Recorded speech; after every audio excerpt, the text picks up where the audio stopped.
Hello, I'm Chef Cristopher Koetke from Chicago in the USA, and I want to thank you for watching these set of videos on how to prepare and cook duck like an expert.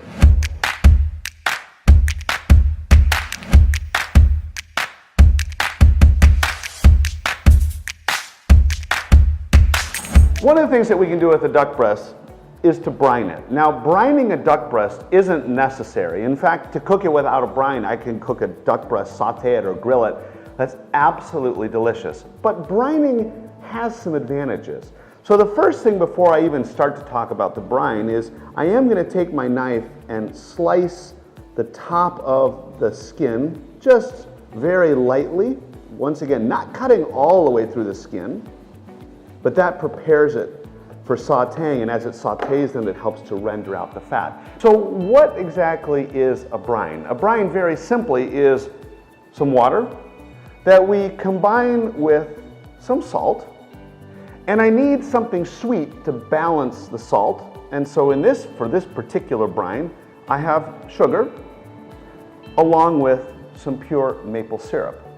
Now that's a basic brine, and what a brine does is that combination of salt and water actually allows the protein to absorb and to hang on to more moisture during the cooking process. So I get a really moist final result.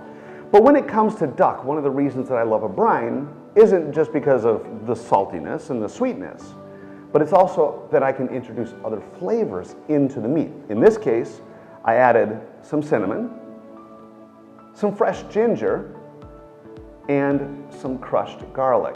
And basically I take all these ingredients, I bring it to a boil, and that allows the flavors to infuse into the water. Then I take it off the stove and I make sure it's ice cold. And when it's ice cold, then I take the breast, I put it into the brine. And for this particular brine, I let the breast sit in there for about 4, maybe 5 hours. Not any longer, because then the breast can become too salty. But in that amount of time, it's perfectly seasoned and picks up the flavors of all those other delicious ingredients.